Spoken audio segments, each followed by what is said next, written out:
keep your tickets safe. You will be needing those tickets to come back down. Thank you. This is my home now. Okay, you all have your tickets, right? I have mine, you have yours. Andre has them all. Nice try. Andre wouldn't do us very well. 0.5. There you go. Yeah. You should get in there and look over there, sir. I will. She doesn't fall too. That's what she doesn't fall. There's others. I like this hat. Fall for things. Nice long drip on. Thank you, everyone. Thank you. Yeah, my cousin told me. How was your meeting? I love you so much. You guys.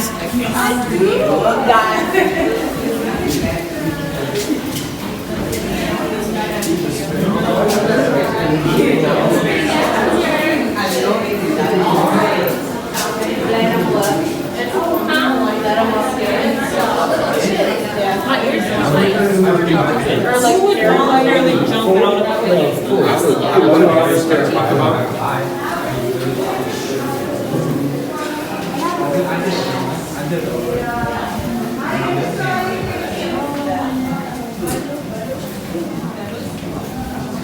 This is why everybody said it's cloudy, not bother, because whoever's saying Yeah, but this will be okay. oh yeah, this is fine.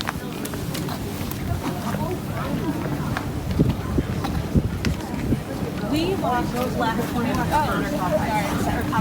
Are you alone? when we were here. Huh? When we started Oh, I thought maybe you were alone. Oh.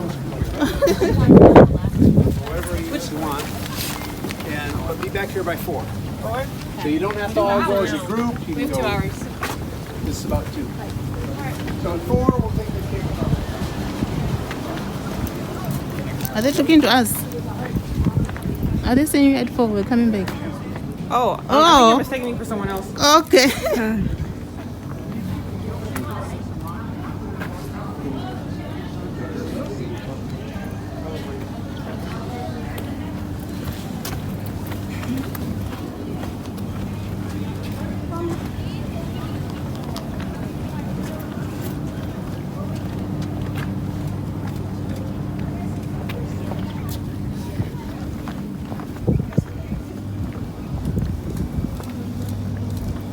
Wow.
Hi. Mind taking me some few pictures? Oh, okay, I don't mind. Wait. I don't know. What time are we going back? Anytime when it comes. When are you, maybe, when are you going down? I'm not quite sure. Because I'm taking the video now. Oh, you just take the video when you're done, then I'll come. Huh? You taking the video when you are done, I'll come. Oh, Yeah. you'll be here? Yeah. Okay.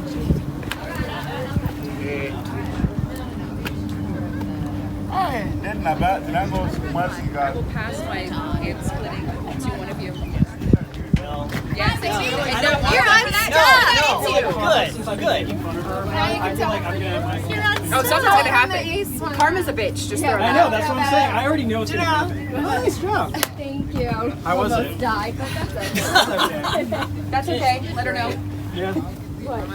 What? Oh. Oh, yeah, do Rip it. your pants. But you have to My do ass is hanging out of my pants currently. But what he did before was say that and then Run away. I ripped your pants. And then he took it off. It was like a Doppler effect. I was testing to see if you'd actually chase me and like go Hurricane Heather on me, and then you didn't. It shows that, you know, you're a compassionate person. It wasn't in the script. It wasn't in the script. We didn't read the script. I have some videos of me like screaming at my boyfriend. So, Allie, I have video of Yeah, that's nice. Yeah. Yeah, I have some videos.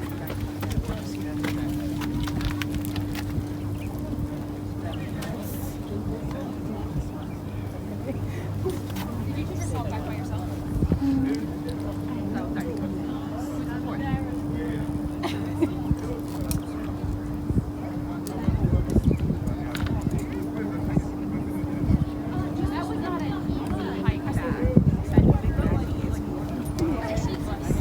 Looks nice.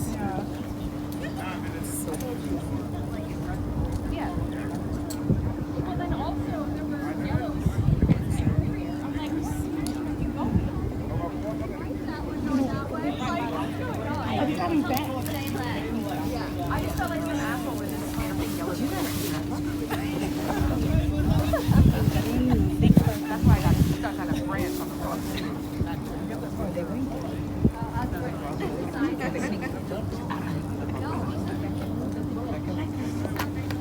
I didn't have my phone. Yeah. I got a whole bunch.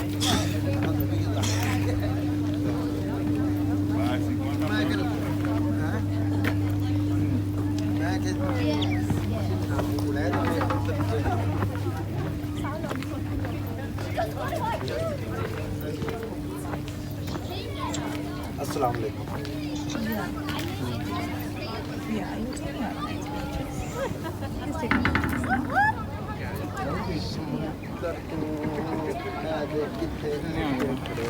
She's watching her car.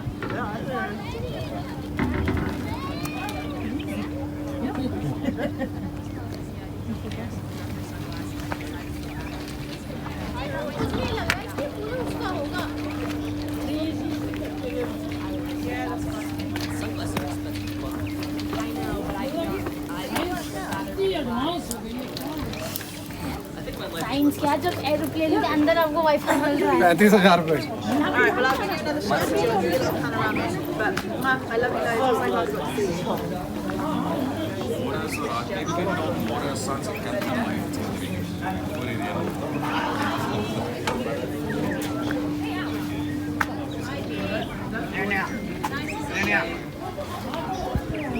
मेरे वाले से कर लेना जहाँ से पूरा view है. So maybe it's a set time to get back on the cable car since we got tickets to come and go. We can find out.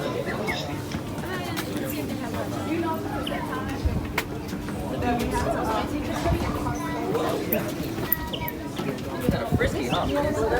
That's what he said, but there could be an earlier time that you can get on there. The cars probably just roll. I'm sure they just come up and down.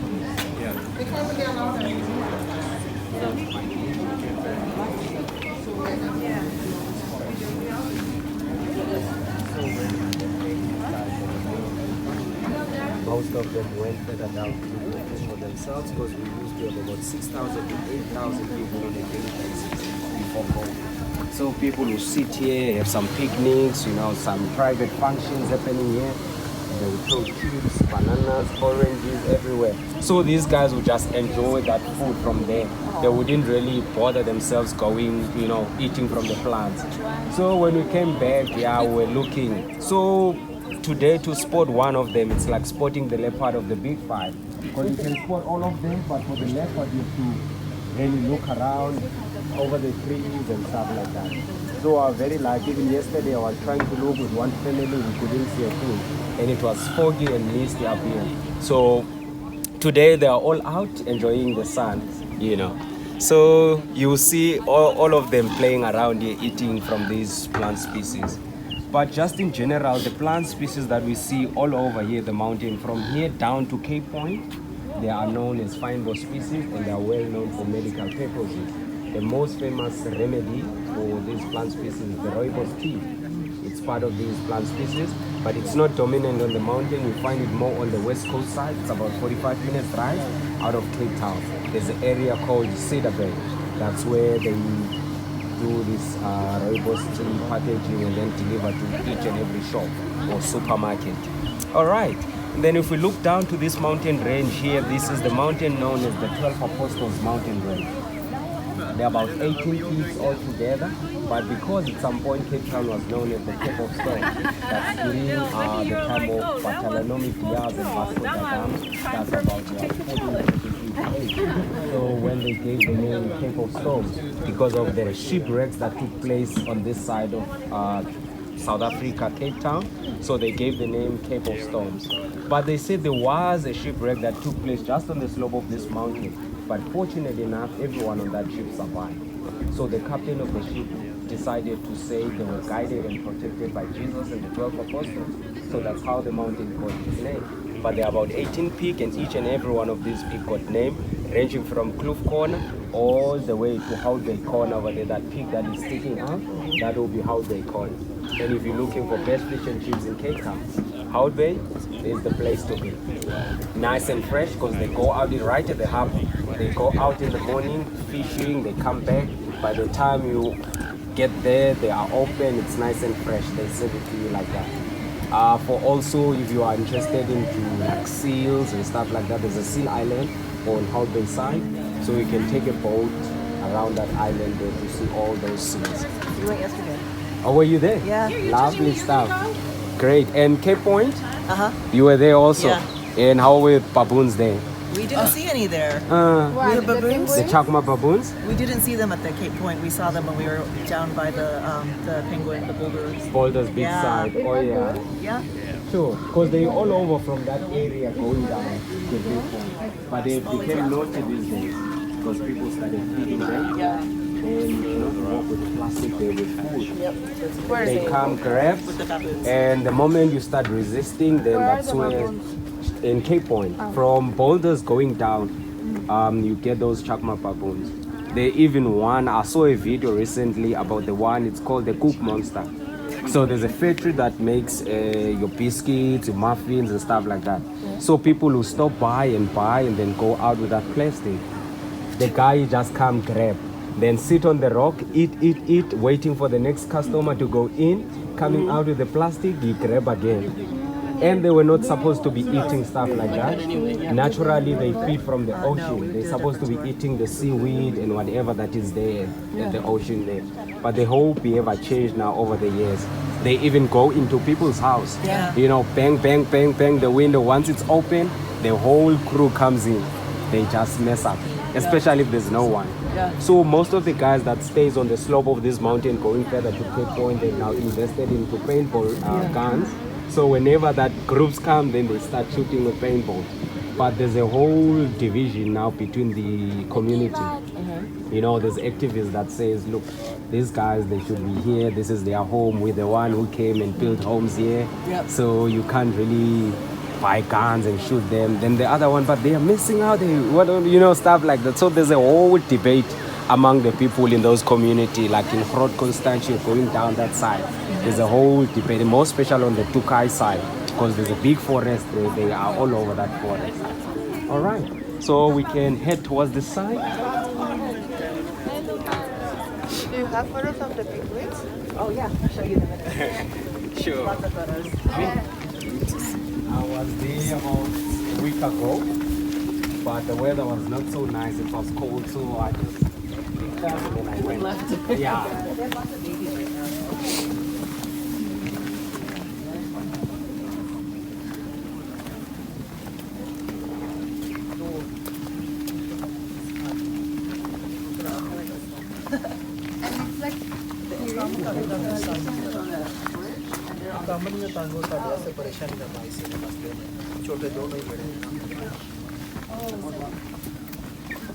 Yeah, guys, please at some point stop me. Sometimes I get carried away.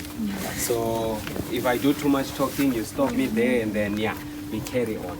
All right, we can touch any of the rocks, guys, that we see here on the mountain. The 3 types of rocks that are found on top of Table Mountain. The top layer of the mountain is made out of sandstone. Then the second layer of the mountain is made out of shellstone. Then the core part of the mountain is made out of Cape granite. As you can see, this one here is the sandstone. So the mountain is believed to be the oldest mountain in the world. It's estimated to be plus minus 500 million years. And the core and the sand, which are the indigenous people of the land, used to refer to it as Orukwaho, which means the mountain of the sea or the mountain from the sea. Hence you see this combination here. So when that volcanic process took place and then the continents started separating from one another, that's where Table Mountain came about. I'm sure coming up with the cable car, you've noticed it's like layers, layers, layers, all the way to the top. So the water level started dropping to all the way to the Castle of Good Hope in the city. That's where Table Mountain came about. And some people believe that the water was moving southeasterly, and at some point Cape Town would have been in Brazil, or Brazil in Rio de Janeiro would have been this side in Cape Town. But the men above decide, look, you have Cape Town, give them Rio de Janeiro there. Because that whole setup, if you look at Rio, they've got the Mount Sugarloaf over there, and then they've got Copacabana Beach at the bottom. We've got Table Mountain over here, and then we've got Camps Bay caved in on that side. So the whole setup is more or less the same. More special if you drive via Champions Peak Drive to Cape Point, you can see where exactly, the mountain started breaking to that side. But the men above it made a good decision. Otherwise, what if this Cape Town was on that side? ਸਹੀ ਗੱਲ ਦੱਸਾਂ ਨਾ ਤੁਸੀਂ ਮੇਰੀ ਗੱਲ ਨਾਲ ਬੜਾ ਇਤਫਾਕ ਕਰੋਗੇ ਯਾਰ ਮੇਰਾ ਦਿਲ ਹੀ ਨਹੀਂ ਕਰਦਾ Pakistan They're all over the show. I'm sure in Cape Point you saw them as well. These black bears over here, they are known as the red wing starling. So when they fly, the orange wings show up, but they are known as the red wing starling. And over here we've got the mountain aloe. That's one of the also important plants in the fynbos species. Like I said earlier on, that all these plant species are well known for medical purposes. Back then in the days, there were no clinics and hospitals and stuff like that, but the core and the sand people knew exactly what plant to mix with what plant in order to make their homemade remedy. So this one, look, it's dominant. You find it in 2 provinces in the whole of South Africa, Western Cape as well as the Eastern Cape. So where I grew from in the Eastern Cape, it's all over there. You get it in even our backyards. So whenever I complain about my stomach, my granny will just pick a piece, put it in the warm water, let it absorb a bit, then drink it. It's not nice, it's bitter, but at the end of the day, you'll be okay. And you can use it as a sunscreen as well. Let's say you decide to hike on a hot day, then you forgot your sunscreen at home, you can always apply that gel over there to cover all the places that are exposed into the sun. Then it will protect you, even for your skin problems, or you've got a cut, you want your skin to recover nicely, you apply that gel over there, and then it will help you recover there nicely. All right, we can go towards the side, but that's where we're gonna see the whole map of the Cape Peninsula from here down to Cape Point. And for years, people have been saying 2 oceans meet at Cape Point, but it's always been a misunderstanding or a bit of confusion because of that 2 Oceans restaurant that is there at Cape Point. But 2 Oceans do not meet at Cape Point. They meet right at the Cape of Colors. As you move out of Cape, it's a 5-hour drive all the way down to Cape Point. Cape of Colors, that's where they meet. Here, we're all surrounded by the Atlantic Ocean. But because of the restaurant that is found at Cape Point, the 2 Oceans restaurant, people always thought that that's where the 2 oceans meet. Cape Point is the most southwesterly point of Africa, and we've got Atlantic Ocean on this side, we've got Atlantic Ocean on this side. But if you come to Camps Bay side, the water is super cold. You see majority of the people are seated just on the sand side, playing volleyball, enjoying picnics and stuff like that. But if you come this side of Musen Bay, Kalkal Bay, and where the penguins are, you'll find people in the water, they're swimming, because the water is a bit warmer compared to this side. So two things that made it Cape Point is the cold Benguela current as well as the warm Mozambique current. But here, the southeasterly point of Africa, which is the Cape Agalas, that's where the two oceans will meet. At Cape Agalas, it's a 5-hour drive out of Cape Town. As if you go to George Nice now on the Garden Route, that's where two oceans meet. All right, however, this is where we are at the height of 1,067 meters high. And then from here, Kloof Corner, all the way down to Hout Bay Corner, that's the 12 Apostles mountain range. And then just on the slope of Table Mountain, you've got your Kirstenbosch Botanical Gardens. If you're more interested into flowers, all these plant species that we have here, at Kirstenbosch, they've got them like put it in different sections, and then each plant has got a placard where you can read more information about it. Then this is the whole area of the Cape Flats. I'm sure you've noticed from the airport coming into town, that big informal settlement over there, that's the whole Cape Flats area. It's called Cape Flats because it's on a flat landscape, not because of the type of houses they've got there, just because it's on a flat landscape. Other than that, way before the Cape Flats was formed, it's because of the result of the Area Groups Act, where people were segregated according to their race, culture, religion, and so on. So, okay, this area is for Africans only, this area is for whites only, and so on. So they were moved for more special people of District 6. About 1960s, their homes were demolished, and then they were forcibly moved to a small farm called Ndabeni around here. It was type of a concentration camp of an arrangement. Then it also got overcrowded, and then people started moving. That what resulted to the formation of this township Langa, which means the sun. And then while Langa got overcrowded, people kept on moving. They started this one here, which is Nyanga, which means the moon. You know, but back then this was a men-only area. Women and children were not allowed. And even those men that were staying there were known as migrant laborers. So they had to carry their pass wherever they go. So if they come into the city, they come for work, by 5 o'clock, everyone needs to be out. And if they get you in the city here without a pass, then you are arrested. You know, then people are migrating on a daily basis from the neighboring countries. People are migrating from other provinces. So it started expanding, and it has now become very big township. Khayelitsha here, which means the new home. It is one of the biggest township that we have here in the Western Cape, which forms top 3 of townships that we have here in South Africa. You've got Johannesburg there in Soweto, that's number 1. You've got Mdantsane in the Eastern Cape, that's the second biggest one. Then you've got Khayelitsha here in the Western Cape, which is the 3rd biggest township. And most of these areas are all informal. Like there was no planning that, okay, it will be a settlement. People just saw a piece of land and then they collected whatever material they have and then they start building. More special with COVID, most people lost their jobs. Most people couldn't afford rent at all. Then people started moving. Seeing a piece of land they occupy, and most of this land are wetlands. During our winter month, because we experience a Mediterranean climate, so our summers are dry and hot, but our winter are very wet and mild. So during winter time, all these areas here are just covered with water. See people scooping water out of their homes, because there was never a proper planning to say we're gonna make this place a place to stay people. So there's no drainage system, and most of this piece of land is sandy. So the water doesn't really go into it, stays there and then it stays wet. All right. And then guys, from here down, that's the Table Mountain National Park. Then you've got Lion's Head here at the height of 669 meters. Then you've got Signal Hill at the height of 350 meters high. That's where the noon gun goes off on a daily basis to indicate to everyone in the city it is afternoon, it is 12 o'clock.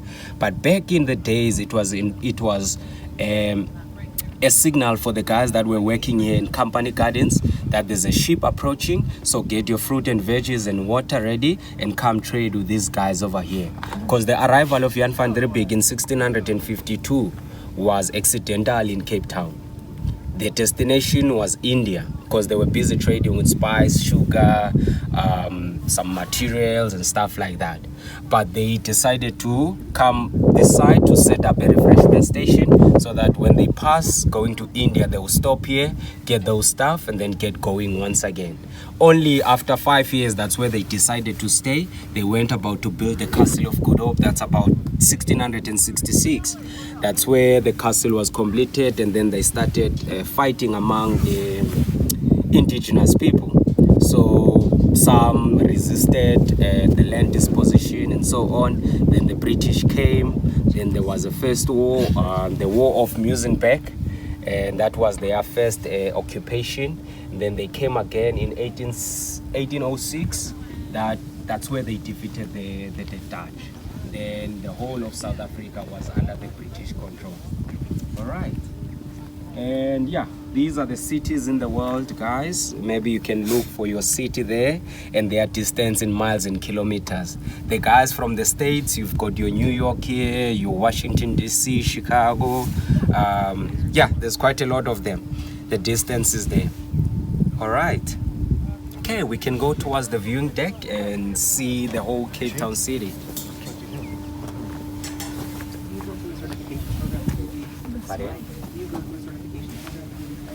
Yes, they need to train you, and you must go through the Department of Tourism to obtain this, and then you become a qualified guide.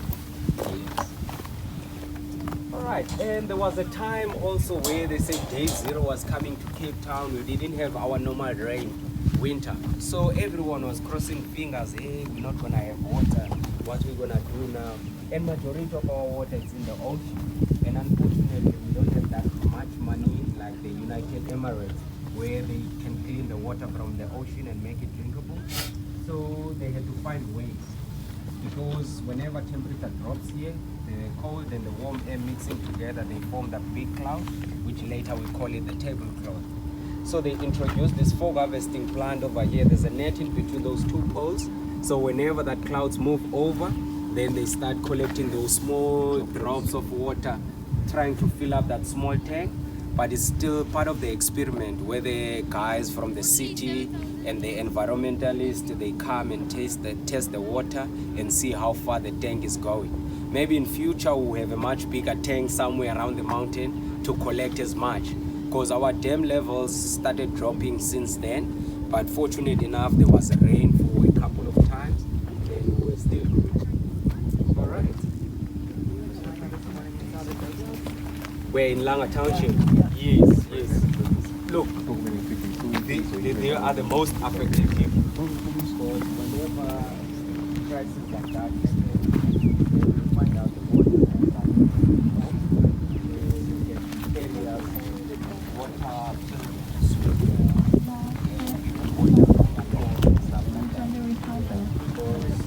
this whole system is all about class. Yeah, it's all about class. So the hierarchy start from there, and then they are at the receiving end. So it must not affect, the elite. It should start right at the bottom. So most of them started investing in those Jojo tanks to collect the rainwater. Then they can use it to drink, but they boil it first. Then they will use it for washing, cleaning, and stuff like that.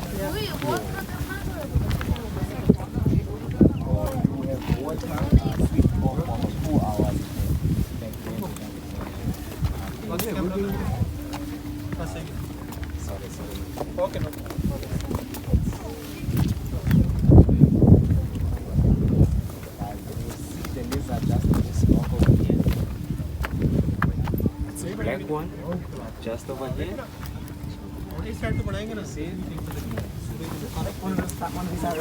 Yeah, it's a black grilled lizard. There's about 3 types of them on the mountain.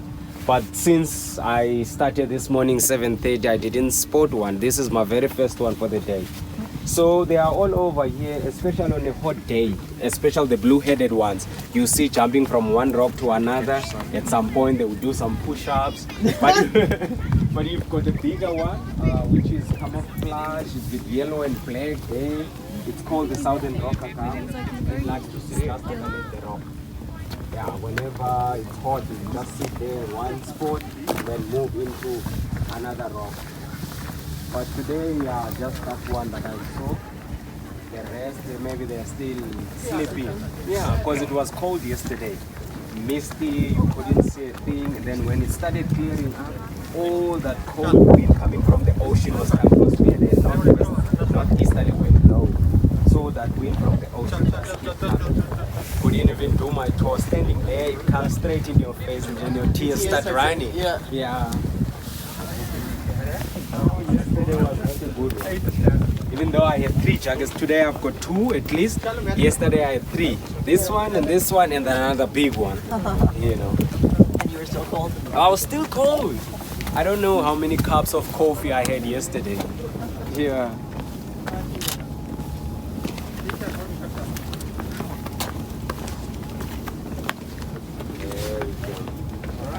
I'm sure none of us is afraid of heights, eh?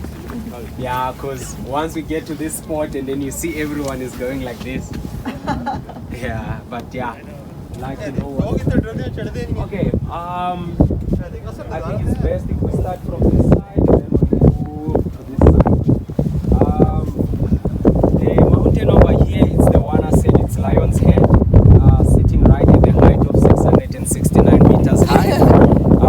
If you combine it with Signal Hill over there, it shows a picture of a lion laying down watching over the city.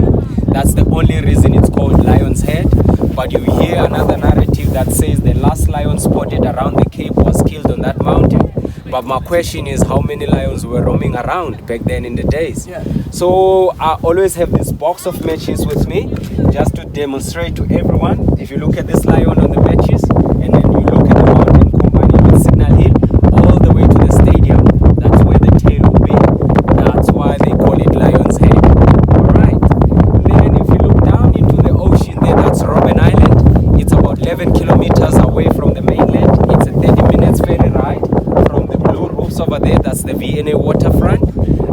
They run also scheduled trips. I think there's one for 9 o'clock, 11 o'clock, 2 o'clock, and then the last one coming back is at 4. Alright.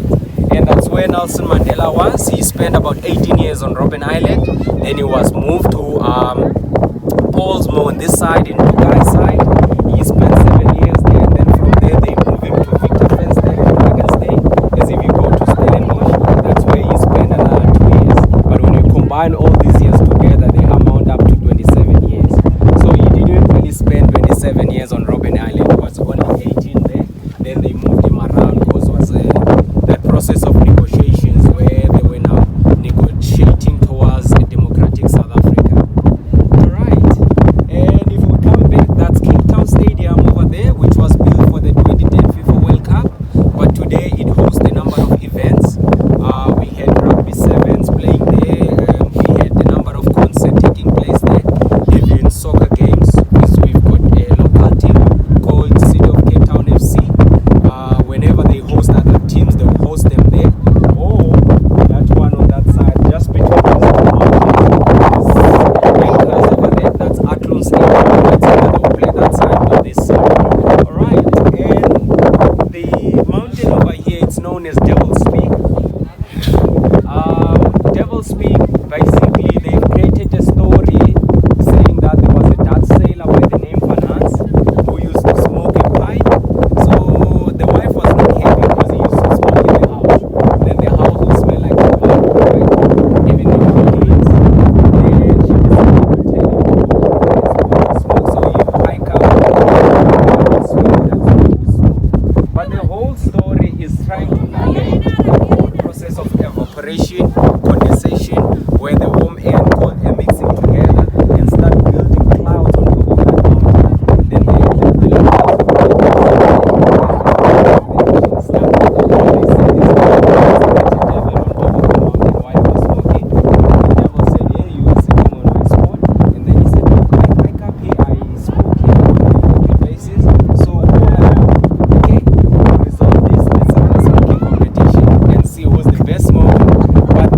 in all of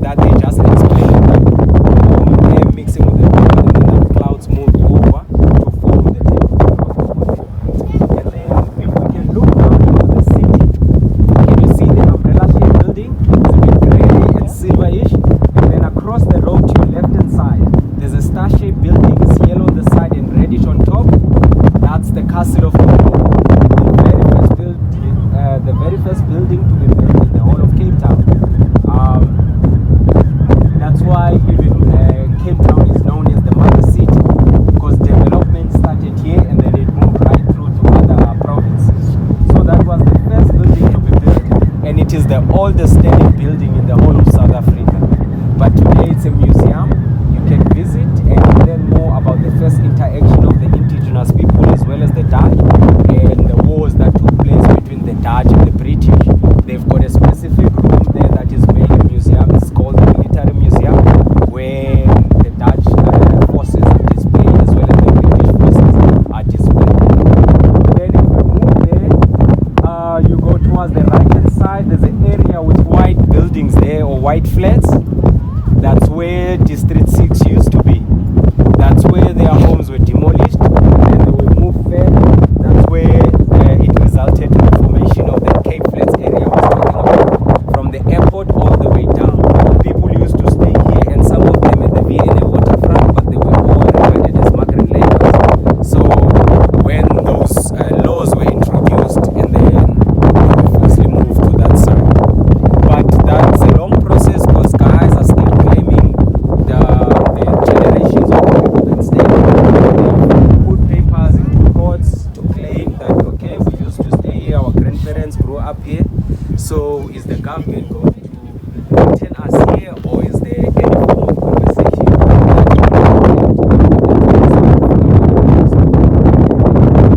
that took place? Alright. That's the West Coast area.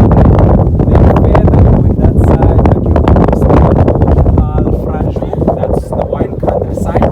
If you enjoy wine, that's the place to be. Stellenbosch is just surrounded by wine farms, vineyards, cellars, and so on. Everywhere you go, just around Stellenbosch is just wine. So it's popular for that. Wine, brandy, champagne. There's quite a lot happening here. Yeah, that's always been that high. Yeah, just they made it with those star-shaped corners so that they can be able to spot any ship coming in. Because remember, they regarded everyone else coming into the cave as an enemy.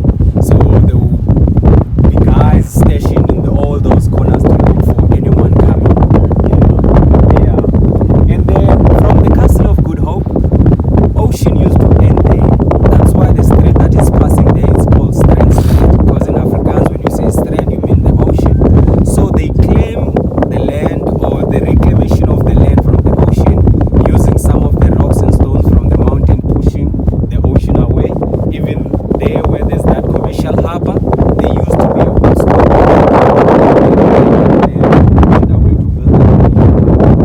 Otherwise, people of wood store used to just walk into that and start swimming and enjoying themselves. But they claim that piece of land to build what we have today. Even the highest building in Cape Town, Sky Hotel, it's built on that claim land. Cape Town Station on the claim land.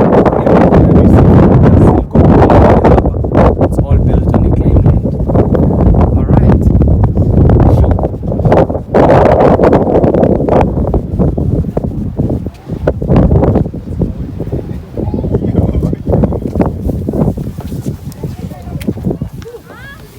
And look, these plant species are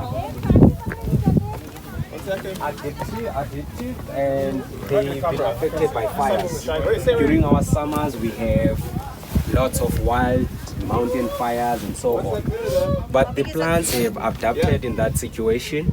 So for them to complete their life cycle, they need fire. Yes, because when they burn, they throw seeds everywhere. And then that's where they will rejuvenate, and then they will grow much bigger and better once they get that fire. But we don't promote unnecessary fires. We always do control fires.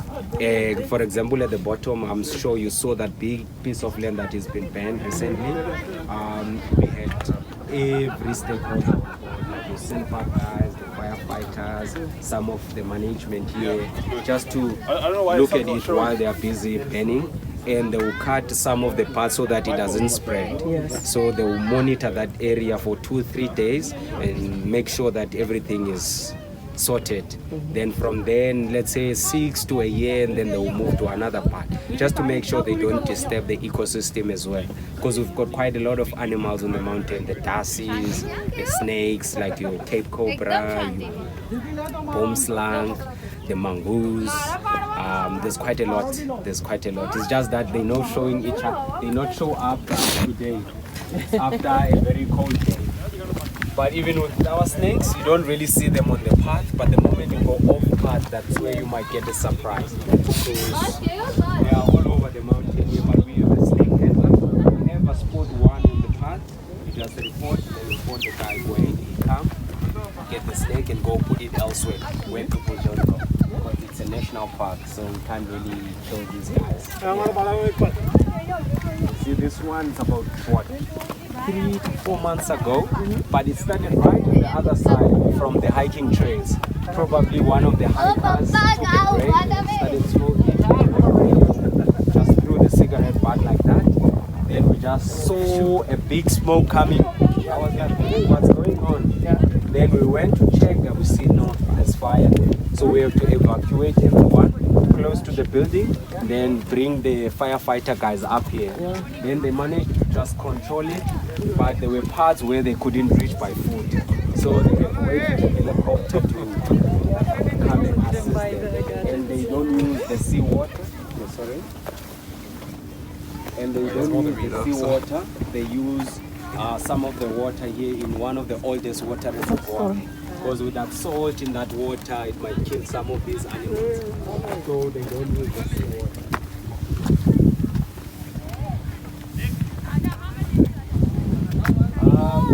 That's about it from my side, guys. So if you're still gonna be walking around, you can stay on the path. If you follow this side, it's gonna take you in a full circle. Then it will bring you back where we started our tour. Yeah. All right. Have a good one. Cheers. Thank you so much.